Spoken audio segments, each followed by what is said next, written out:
Donc nous ouvrons nos Bibles ce matin dans le livre de Galates. Galates chapitre 6, versets 14 à 16. Et je lis. Pour ce qui me concerne, c'est l'apôtre Paul qui parle. Pour ce qui me concerne, loin de moi la pensée de me glorifier d'autre chose que de la croix de notre Seigneur Jésus-Christ, par qui le monde est crucifié pour moi, comme je le suis pour le monde. Car ce n'est rien d'être circoncis ou incirconcis. Ce qui est quelque chose, c'est d'être une nouvelle création.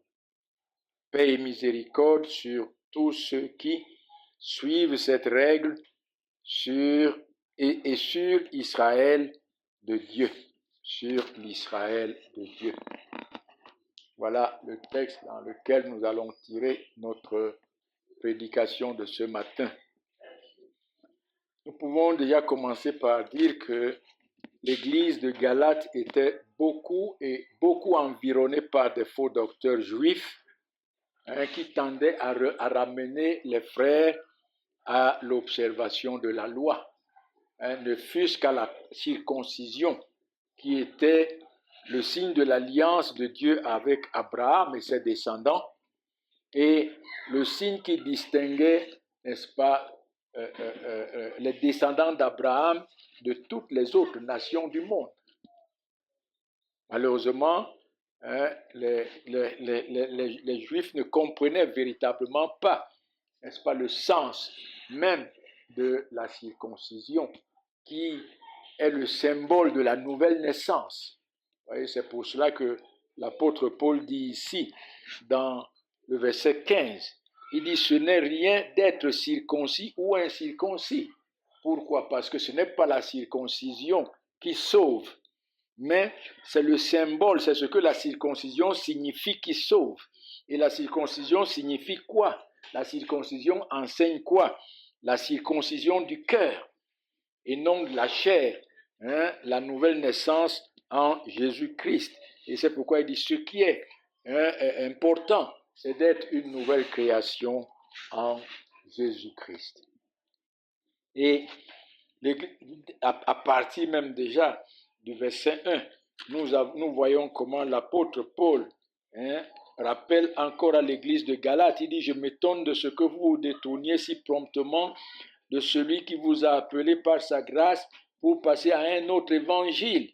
Non pas qu'il y ait un autre évangile, mais il y a des gens qui vous troublent et qui veulent altérer, renverser l'évangile de Christ. » Vous voyez, les Juifs enseignaient, ces faux docteurs juifs enseignaient que oui, nous croyons en Christ, mais il faut ajouter dans l'évangile la circoncision. Voilà, un mixage l'évangile avec la loi. Et c'est ainsi, au chapitre 3, l'apôtre Paul reprend encore nos frères de Galates, parce qu'en réalité, ils adhéraient déjà, beaucoup avaient adhéré à l'observation de la loi. Il dit, ô Galates dépourvus de sens, qui vous a fasciné, vous aux yeux de qui Jésus-Christ a été peint comme crucifié. Voici seulement ce que je veux apprendre de vous. Est-ce par les œuvres de la loi que vous avez reçu l'Esprit? Est-ce par les œuvres de la loi que vous avez été sauvés? Ou par la prédication de la foi, la prédication de Christ? Êtes-vous tellement dépourvus de sens après avoir commencé par l'Esprit? Voulez-vous maintenant finir par la chair? Ouais, et c'est ainsi. Et l'apôtre Paul, à travers toute cette épître, a passé son temps, en fait, il a mis l'accent pour démontrer la différence entre les œuvres, la loi, entre l'observation de la loi et la grâce de Dieu en Jésus-Christ. Tout en établissant que la loi ne sauve pas, elle n'a pas été donnée pour sauver les hommes, et que ceux qui s'y attachent sont maudits, qui sont sous la malédiction de la loi, car la loi exige que celui qui veut être sauvé par la loi la pratique complètement, parfaitement, sans en avoir transgressé une seule. Et les tournant leurs yeux vers le Seigneur Jésus-Christ. Et ici, il est en train de conclure cette épître et nous voyons déjà au verset 11 comment l'apôtre Paul prend donc le temps pour écrire lui-même, pour signifier encore aux Galates le sérieux du salut qui est en Jésus-Christ, le sérieux de la justification qui est en Jésus-Christ et non par les œuvres de la loi et non par l'obéissance de la loi.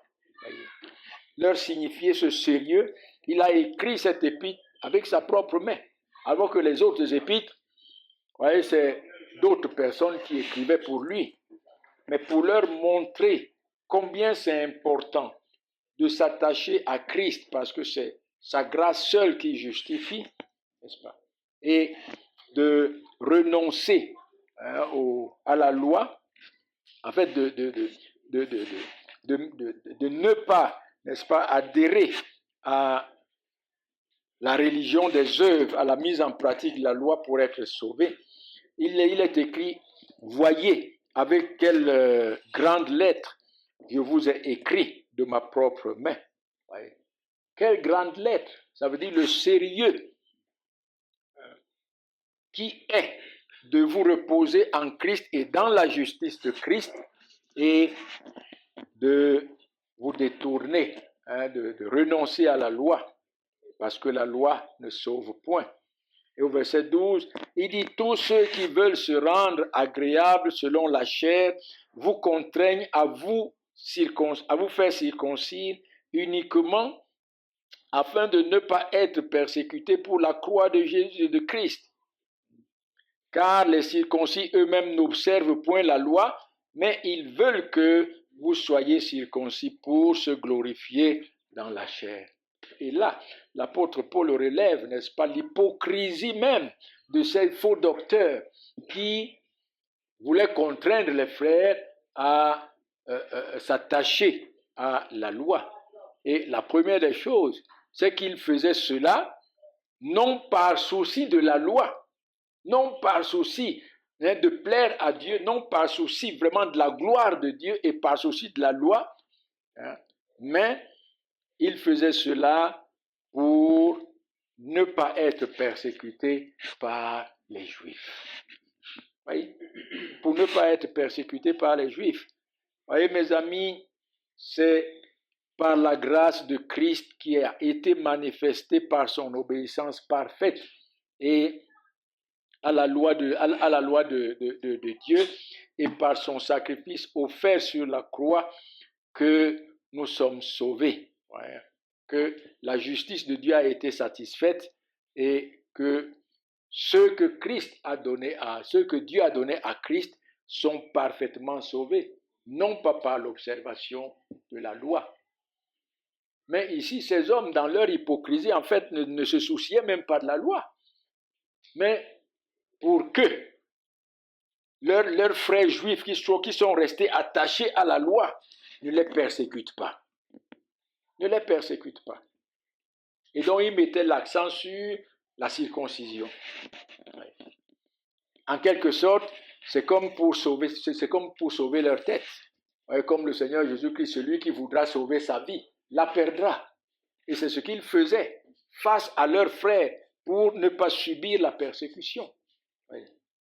Et cela n'a pas cessé en fait. Nous pouvons même revenir ici, en nous-mêmes. En réalité, toutes les églises, tous ceux qui sont attachés au message de la grâce sont méprisés. Ils sont méprisés. Ils sont méprisés. Et les gens disent, non, mais vous prêchez la grâce de Dieu. La grâce de Dieu donne une licence aux hommes de péché. Vous prêchez la grâce de Dieu. La Bible dit que la grâce de Dieu est... la grâce est... Attends, revenons dans Proverbe pour que je me retrouve bien. Voilà. Parce qu'ils ne comprennent pas les paroles de Proverbes et ils disent, Proverbe 31, s'il vous plaît. Ouais, ils disent, verset 30, la grâce est trompeuse. Ouais, ils prennent ça comme ça, à la lettre. Ils disent, la grâce est trompeuse. Vous prêchez la grâce de Dieu trompe les gens et leur donne. Proverbe 31, verset 30. Proverbe 31, verset 30. Donc, il dit, vous trompez les gens, vous prêchez la grâce de Dieu pour les tromper et leur donner la licence de pécher comme ils veulent. Donc, il y a toujours ces hommes, et si bien que beaucoup, même lorsqu'ils commencent à s'attacher au message de la grâce, à cause de l'influence de toute cette fausse religion et de sa séduction là-dehors, alors ils renoncent à la grâce pour s'attacher à l'évangile de l'homme, au grand nombre. Et de deux, nous voyons que ces hommes ici, en réalité, ces faux docteurs, eux-mêmes ne mettaient pas la loi de Dieu en pratique. Mais ils contraignaient les gens, voyez, ils contraignaient les autres de mettre la loi de Dieu en pratique, non pas par souci de la loi, comme je le disais au départ, parce qu'eux-mêmes ne la mettaient pas en pratique, mais pour se glorifier de ces hommes-là. C'est-à-dire pour démontrer aux autres qui étaient attachés à la loi, voici le grand nombre de convertis que nous avons faits, qui se sont circoncis, Et nous pouvons encore l'appliquer même aujourd'hui à ce que nous voyons là-dehors. En fait, pourquoi est-ce que ces hommes courent? Pourquoi est-ce que ces hommes se pavanent dans les réseaux sociaux, dans les télévisions, les radios et un peu partout? Simplement pour faire le grand nombre et non pas pour le souci du salut de ces hommes. Ils ne se soucient véritablement pas du salut des âmes, mais se faire un grand nombre. Et parce qu'il y a, n'est-ce pas, des intérêts derrière. Au fur et à mesure, on fait un grand nombre, au fur et à mesure, les dîmes augmentent, au fur et à mesure, on gagne beaucoup plus d'argent, au fur et à mesure, on tire la gloire des hommes, les honneurs des hommes. Et c'est pourquoi dans leur milieu, par exemple, lorsque vous arrivez, oh, pasteur Jean, ça va, le ministère marche, vous êtes combien là-bas chez vous? Tout de suite, on vous demande combien vous êtes. Voyez? Si tu dis, oh, nous sommes seulement une dizaine. Ah bon? Comment, depuis combien d'années? Une dizaine? Non, mais, voilà. En fait, ce n'est même pas le salut des hommes, des âmes. Comme ces hommes, ils contraignaient les frères à se circoncire pour se glorifier de ces hommes-là. Pour dire aux Juifs, voilà le grand nombre que nous avons convertis. Et sans se soucier de leur âme. Vous voyez, c'est ça la fausse religion. Et c'est ce que l'apôtre Paul dénonce ici. Sinon, il le rappelle ici. L'hypocrisie de la fausse religion, l'hypocrisie de ces faux docteurs qui eux-mêmes n'ont pas souci n'ont pas souci de la gloire de Dieu. Et c'est ainsi donc qu'au verset 14, n'est-ce pas, il leur dit, pour ce qui me concerne, loin de moi la pensée de me glorifier d'autre chose que de la croix de notre Seigneur Jésus, par lequel le monde est crucifié pour moi. Et c'est cela que nous voyons donc ce matin. Donc la première des choses que nous voyons ici, c'est que la gloire de tout véritable croyant, comme l'apôtre Paul, est Christ. Voyez. La gloire de tout véritable croyant est Christ. Est Christ.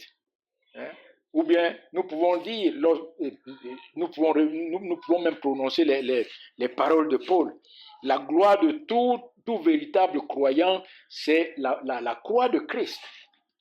La croix de Christ. Et lorsque l'apôtre Paul parle donc ici de la croix de Christ, il ne parle pas de ces morceaux de bois sur lesquels Christ a été crucifié, ou bien de ces morceaux de bois dont les hommes portent aujourd'hui et ils se glorifient d'être chrétiens alors qu'ils n'ont rien à voir avec Christ, ils n'ont rien à voir avec celui qui a été crucifié sur la croix. Mais il parle ici de la personne de notre Seigneur et Sauveur Jésus-Christ, et de son œuvre accomplie sur la croix par son sang, pour satisfaire à la justice de Dieu le Père et de sauver son peuple de ses péchés. L'apôtre Paul parle, n'est-ce pas, de notre Seigneur et Sauveur Jésus-Christ qui s'est livré lui-même au Père pour payer la dette du péché de son peuple par son sang et de satisfaire à la justice de Dieu. Il s'est offert au Père comme une offrande et un sacrifice de bonne odeur pour satisfaire le cœur de son Père afin que Dieu nous soit rendu propice pour notre salut. Pour notre salut. Et c'est de cela que l'apôtre Paul parle ici. Il ne parle pas d'un morceau de bois, mais de cette œuvre efficace et parfaite que le Seigneur Jésus-Christ a accomplie sur la croix. Voyez, cette œuvre efficace et parfaite accomplie sur la croix en faveur de son peuple, par lequel tout péché est pardonné et par lequel le peuple de Dieu est justifié de toutes les choses dont la loi de Dieu ne peut les justifier. Vous voyez, ces hommes étaient attachés à la loi, mais ils ne pouvaient pas, par la loi, parvenir à la justification parce que la loi exige une obéissance parfaite. Par contre, le Seigneur Jésus-Christ, il est né sous la loi afin de racheter tous ceux qui étaient sous la loi par son obéissance parfaite et par son sacrifice qui a fait l'expiation du péché de son peuple. Et c'est ce que nous voyons dans Actes chapitre 13. Vous voyez, dans Actes chapitre 13, voici ce que l'apôtre Paul dit à ses frères juifs. Versets 36 à 40. Ici, il revient dans l'Ancien Testament pour parler de la résurrection de Christ, dont David était en train de prophétiser. Après avoir dit, verset 35, c'est pourquoi il dit ailleurs, tu ne permettras pas que ton sein voie la corruption. Or David, après avoir en son temps servi au dessein de Dieu, est mort et a été réuni à ses pères et il a vu la corruption. Voyez? David est mort et il a pourri dans sa tombe comme tout le monde. Mais celui que Dieu a ressuscité, donc celui dont David prophétisait, n'a pas vu la corruption. Sachez donc, frères, que c'est par lui que le pardon des péchés vous est annoncé, et que quiconque croit est justifié par lui de toutes les choses dont vous ne pouviez être justifiés par la loi de Moïse. Ainsi, prenez garde qu'il ne vous arrive ce qui est dit dans les prophètes. Voyez. Prenez garde, attachez-vous à Christ et non à la loi. Et non à la loi. Voyez, ces hommes, ils pensaient être pour pouvoir être justifiés par la loi. Mais la loi ne justifie pas. Voyez. Et nous lisons aussi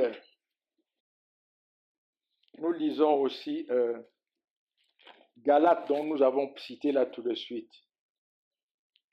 Galates chapitre 4, à partir du verset 4. Après avoir démontré dans les 3 premiers versets que nous étions comme des enfants sous l'administration de la loi, en attendant que le Seigneur Jésus-Christ vienne, qu'il accomplisse cette loi pour satisfaire à la justice de Dieu pour le salut de son peuple, il dit au verset 4, « Mais lorsque les temps ont été accomplis, Dieu a envoyé son Fils né d'une femme sous la loi, afin qu'il rachète tous ceux qui étaient sous la loi, afin que nous recevions l'adoption. » Voyez, le but pour lequel le Seigneur Jésus-Christ a pris la forme d'un homme, il est devenu comme l'un de nous, afin d'être pour nous un représentant efficace celui le seul qui pouvait qui pouvait satisfaire à l'obéissance de la loi, satisfaire à la justice de la loi, satisfaire le cœur de son Père et par son sang, faire de tous ceux que le Père lui a donnés les enfants d'adoption. Les enfants d'adoption de Dieu.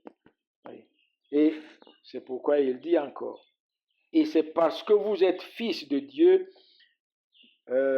non, c'est parce que vous êtes fils de Dieu, non. Et parce que vous êtes fils, Dieu a envoyé dans vos cœurs l'esprit de son Fils, lequel crie Abba, Père. Ainsi tu n'es plus esclave, mais fils. Et si tu es fils, tu es aussi héritier par la grâce de Dieu. Voilà l'efficacité de l'œuvre de Christ accomplie sur la croix. C'est pourquoi Paul dit, pour moi, pour ce qui me concerne, loin de moi la pensée de savoir autre chose si ce n'est la croix de Christ, si ce n'est l'œuvre qui a été accomplie sur la croix, la seule œuvre qui me sauve. La seule œuvre qui me sauve. Voyez, mes amis, vous qui êtes là, vous écoutez ce message chaque jour. Voyez, l'église de Galate, c'était des hommes qui étaient déjà sauvés par l'évangile. Lorsque nous voyons les reproches de Paul, il dit, vous avez reçu, est-ce par les œuvres de la loi que vous avez reçu l'esprit? Voyez, l'église de Galate, c'est des hommes qui avaient reçu l'évangile comme vous, comme moi. Mais avec le temps, ils se sont attachés à la loi. Faites attention à la manière dont vous écoutez. Vous qui m'écoutez ce matin, vous qui m'avez toujours écouté, faites attention à la manière dont vous écoutez. Vous écoutez. Parce que c'est en Christ et par Christ seul. C'est par la croix de Christ seul. C'est pourquoi dans 1 Corinthiens chapitre 1, lisons-le, il est écrit au verset 30 et 31, il dit, or, c'est par lui que Dieu, non, par lui que vous êtes en Jésus-Christ. C'est par Dieu que nous sommes en Jésus-Christ, qui, par la volonté de Dieu, a été fait pour nous sagesse, justice, sanctification et rédemption, afin que, comme il est écrit, que celui qui se glorifie dans le Seigneur, et non pas dans les œuvres, et non pas dans ses efforts personnels, et non pas dans sa décision, dans son libre arbitre, mais dans le Seigneur. C'est en lui et par lui que nous avons pleinement tout. Tout.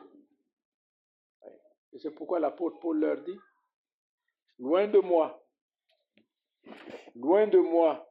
la pensée de me glorifier d'autre chose que de la croix de notre Seigneur Jésus-Christ. Voyez, en lui, les élus ont pleinement tout pour le salut de leur âme. Salut de leur âme. Il doit être notre joie. Il doit être notre paix. Il doit être notre repos, notre assurance. En lui, nous devons trouver notre bonheur parfait. Parfait. Parfait. Et pourquoi alors les élus se glorifient-ils de la croix de Christ? Parce que l'apôtre Paul explique au verset 14 et 15. La première des choses au verset 14, il dit, lisons-le, toujours au verset 14, après avoir dit qu'il n'a pas, ou qu'il ne se glorifie d'autre chose que de la croix de notre Seigneur Jésus-Christ, il termine en disant, par lui le monde est crucifié pour moi, comme je le suis pour le monde. Voici la première raison. Voici la première raison. Parce que l'œuvre efficace et parfaite de Christ accomplie sur la croix a crucifié les élus. A crucifié... Attends. Qu'est-ce que j'ai... Parce que l'œuvre efficace et parfaite de Christ accompli sur la croix, hein? Non, par l'œuvre efficace et parfaite de Christ accompli sur la croix, le monde a été crucifié pour les élus. Et qu'est-ce que cela veut dire? Cela veut dire en réalité que par l'œuvre de Christ, le monde religieux, particulièrement le système de la loi auquel les Juifs étaient attachés, a été crucifié sur la croix pour les élus. Vous voyez, c'est ce que nous lisons dans Colossiens chapitre 2, n'est-ce pas? Lisons-le. Comment est-ce que Christ a crucifié la loi sur la croix? Dans Colossiens, il est écrit ceci, versets 13 et 14. Il dit, vous qui étiez morts par vos offenses et par l'incirconcision de votre chair, il vous a rendu à la vie avec lui en nous faisant grâce pour toutes nos offenses. Verset 14, il a effacé l'acte dont les ordonnances nous condamnaient, la loi de Dieu, et qui subsistait contre nous, et il l'a éliminé en le clouant à la croix. Amen. Oui, par l'œuvre efficace et parfaite de Christ accomplie sur la croix, le monde a été crucifié pour les élus. Premièrement, le monde le système de la loi. Le système de la loi avec l'observation de la loi, l'observation des rites et des cérémonies de la loi. Ce système a été cloué à la croix. C'est pourquoi dans Romains chapitre 10, l'apôtre Paul, parlant de ses frères juifs toujours, Romains chapitre 10, versets 1 à 4, l'apôtre Paul dit ceci, « Frères, le vœu de mon cœur et ma prière pour eux, pour mes frères juifs, c'est qu'ils soient sauvés. Je leur rends témoignage qu'ils ont du zèle pour Dieu, mais sans intelligence, ne connaissant pas la justice de Dieu et cherchant à établir leur propre justice, ils ne se sont pas soumis à la justice de Dieu, car Christ est la fin de la loi pour la justification de tous ceux qui croient. » Oui. Donc, par l'œuvre efficace et parfaite de notre Seigneur et Sauveur Jésus-Christ, le monde religieux, le monde de la loi a été crucifié pour Paul. Et pour tous les élus de Dieu, nous ne sommes plus redevables à la loi, mais nous sommes redevables à Christ qui nous a sauvés. Et nous nous reposons dans sa justice et non plus sur la loi, non plus sur nos œuvres, sur nos efforts. Vous voyez, les Juifs avaient beaucoup de zèle. Mais leur zèle reposait sur quoi? Sur l'obéissance de la loi pour être acceptés de Dieu, pour être sauvés par Dieu. Mais ils ne comprenaient pas que ce n'est pas par la loi, mais c'est par Christ. La justice qui sauve est en Christ. C'est lui-même qui est la justice de Dieu pour le salut de son peuple. Il ne pouvait pas satisfaire la justice de la loi parce que impossible de mettre la loi de Dieu en pratique. Oui. Et mes amis, il n'y a rien que vous puissiez faire, il n'y a rien qu'un homme puisse faire, il n'y a rien qu'un homme puisse donner pour le salut de son âme. Absolument. Tout est en Christ et par Christ. C'est en lui que se trouve la justification de l'âme. Et en mourant sur la croix, il a crucifié la loi. Il a crucifié la loi. Et tous ceux qui sont en lui, ses élus, qui étaient en lui, en mourant sur la croix, qui étaient en lui, en étant dans son ensevelissement, et qui étaient en lui dans sa résurrection, sont morts à la loi. Ils sont morts à la loi. Et la loi est morte pour eux, parce que Christ l'a accompli. Parce que Christ l'a accompli. C'est lui qui justifie et non plus la loi. Et deuxièmement, lorsque l'apôtre Paul parle de cela, voyez, de même que nous ne sommes plus redevables à la loi, n'est-ce pas, et que la loi a été crucifiée pour nous, nous sommes morts à la loi est morte pour nous par l'œuvre efficace de Christ. De même, n'est-ce pas, les élus sont morts à toutes les choses de ce monde. Ils sont morts à toutes les choses de ce monde. Les choses de ce monde n'ont plus aucun pouvoir sur nous. Nous ne leur sommes plus redevables. Nous ne leur sommes plus redevables. Ouais. Nous sommes morts aux choses de ce monde avec Christ et nous nous affectionnons aux choses d'en haut, là où Christ est assis à la gloire du Père. Et là où notre vie est cachée en lui. En lui. C'est ce que nous lisons dans Colossiens chapitre 3.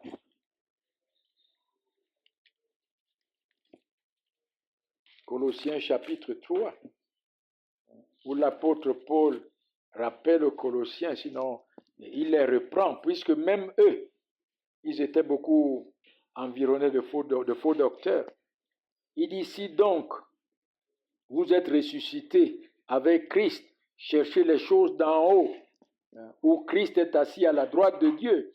Attachez-vous aux choses d'en haut et non à celles qui sont sur la terre, car vous êtes morts et votre vie est cachée avec Christ en Dieu. Quand Christ, votre vie, paraîtra, alors vous paraîtrez aussi avec lui dans la gloire. Dans la gloire. Et les élus sont morts au monde et le monde est mort pour eux. Que ce soit le système, aucun système religieux n'a jamais pu sauver quelqu'un. Aucun. Et nous allons le voir. Voyez, aucun. Voyez, les croyants ne sont plus redevables à la loi. Les croyants ne sont plus redevables au monde. Mais ils sont redevables à Christ. À Christ. Et à Christ seul. C'est lui que nous adorons, c'est lui que nous aimons, c'est pour lui que nous vivons, c'est pour lui que nous mourrons. Nous mourrons.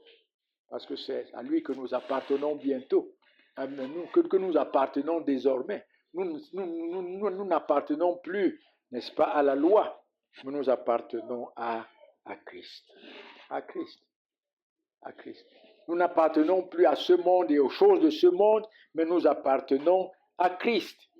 C'est pourquoi, dans 1 Jean chapitre 2, lisons-le aussi. Vous voyez ce que l'apôtre Jean dit, son verset 2, son chapitre 2, à partir du verset 15.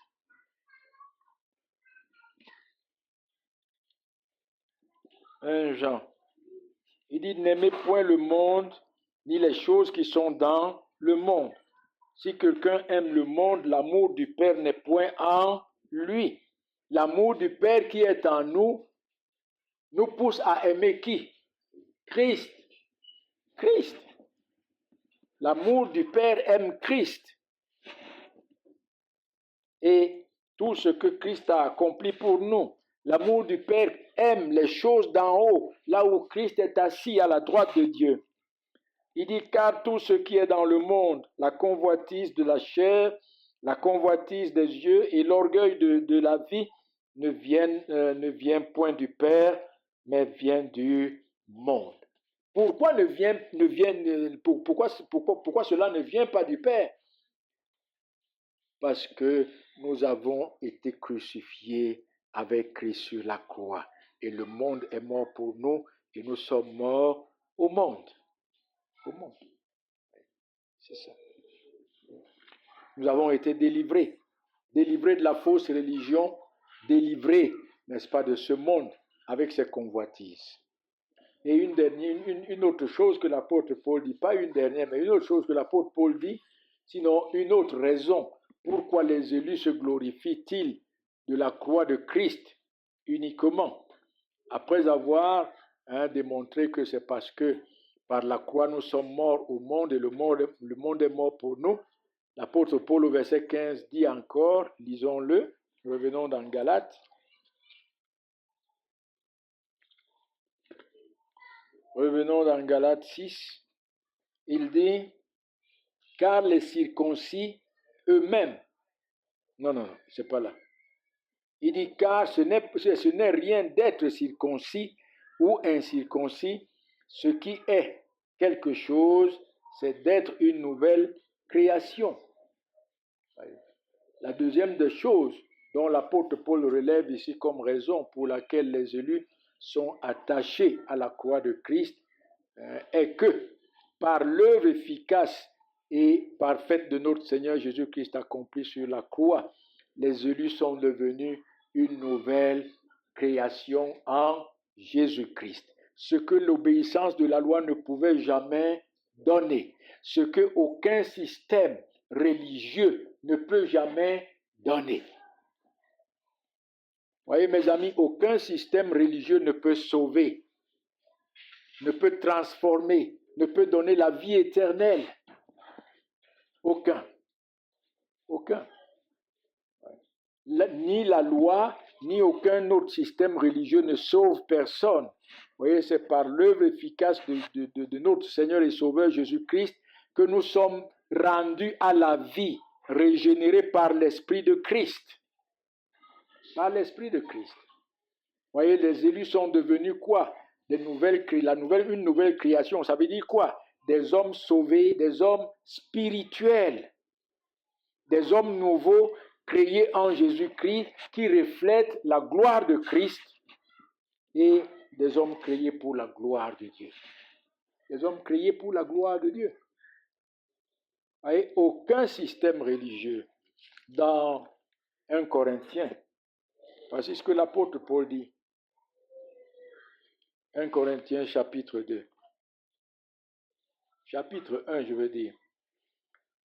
À partir du verset 21, il dit, car puisque le monde avec sa sagesse n'a point connu Dieu, voyez, le monde avec tous ses systèmes religieux, n'ont point sauvé leur âme. Ils ne sont point parvenus au Père. Voyez. Il a plu à Dieu, dans sa sagesse, de sauver les croyants par la folie de la prédication. Les Juifs demandent les miracles, les Grecs cherchent la sagesse. Nous prêchons Christ et Christ crucifié, scandale pour les Juifs et folie pour les païens, mais puissance de Dieu et sagesse de Dieu pour ceux qui sont appelés, tant Juifs que Grecs. Car la folie de Dieu, qui est son Fils Jésus-Christ, est plus sage que les hommes, et la faiblesse de Dieu, qui se manifestait en Jésus-Christ, mourant sur la croix, en forme d'un serviteur, est plus forte que les hommes. Amen. Voilà, c'est ça. C'est ça. Aucun système religieux n'a jamais sauvé un homme. Et c'est pourquoi l'apôtre Paul dit, ce n'est point à dire ni le fait d'être circoncis, ni le fait d'être incirconcis ne sauve personne. Ne sauve personne. La circoncision de la chair ne sauvait pas les Juifs, et même les païens, sans Christ, ne pouvaient être sauvés. Mais ce qui est quelque chose, et ce qui est important, c'est qu'en Christ, nous sommes devenus participants de la divinité. Nous sommes devenus de nouvelles créations. Pour Dieu, de nouvelles créations en Dieu. Nous reflétons la gloire de Christ et nous avons été créés pour la gloire de Christ. Voyez, des hommes nouveaux qui rendent leur culte à Dieu par l'Esprit de Dieu. Voilà ce que ça veut dire. Des hommes nouveaux qui rendent leur culte à Dieu par l'Esprit de Dieu et non pas par leurs œuvres, et non pas par leurs efforts. Nous rendons notre culte à Dieu par l'Esprit de Dieu et nous nous glorifions en Jésus-Christ et en Jésus-Christ seul, en son œuvre et en sa justice. Non pas en ce que nous soyons capables de faire pour être sauvés, non pas en ce que nous soyons capables de donner pour être sauvés, mais Jésus-Christ et Jésus-Christ seul. Vous voyez mes amis, et l'apôtre Paul termine au verset 16. Revenons dans Galates 6. Il dit, paix et miséricorde sur tous ceux qui suivront cette règle et sur l'Israël de Dieu. Et l'apôtre Paul nous dit simplement ici que sur tous ceux qui se glorifient de la croix de Christ, sur tous ceux-là qui ne mettent point leur confiance en la chair, mais qui se reposent dans la justice de Christ, la paix et la miséricorde de Dieu sont répandues. Amen. La paix et la miséricorde de Dieu sont répandues.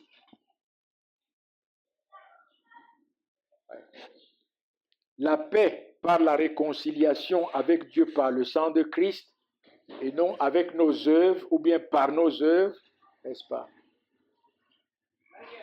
La paix reçue par la justification en Jésus-Christ, comme nous le lisons dans Romains chapitre 5. Romains chapitre 5, verset 1 qui dit, « Étant donc justifiés par la foi, nous avons la paix avec Dieu par notre Seigneur Jésus-Christ, à qui nous devons d'avoir eu par la foi accès à cette grâce dans laquelle nous demeurons fermes et nous nous glorifions dans l'espérance de la gloire de Dieu. » La paix qui descend de la croix de Christ. C'est cette croix de Christ qui nous a réconciliés avec Dieu pour que la paix nous soit donnée. Et pour que la paix soit répandue dans nos cœurs. Et l'apôtre Paul dit donc que paix et miséricorde sur tous ceux qui suivront cette règle, c'est-à-dire sur tous ceux qui se glorifient en Christ. La paix et la miséricorde de Dieu sont répandues. Et quels sont ceux-là qui se glorifient en Christ? C'est l'Israël de Dieu, les élus que Dieu a donnés à Christ et pour lesquels Christ est mort sur la croix. Selon sa grande miséricorde, selon la richesse de sa grande miséricorde, en Jésus-Christ, n'est-ce pas, la paix de Dieu est répandue sur les élus. Amen. La paix de Dieu est répandue sur les élus. C'est pourquoi la Bible dit qu'il n'y a plus maintenant aucune condamnation. Aucune. Personne ne peut plus nous accuser, personne ne peut plus nous condamner. Il y a la paix. La paix par la justification en Jésus-Christ. Justifiés par le sang de Christ, nous avons la paix. Dieu bénisse sa parole dans nos cœurs. Amen.